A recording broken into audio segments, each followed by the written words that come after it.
वालेकुम जी, good morning. अब तो गुड मॉर्निंग रही नहीं है। और आज हमारे किचन में बन रहा है राजमा चावल,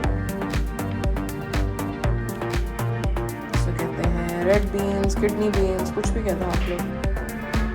चलो जी, अब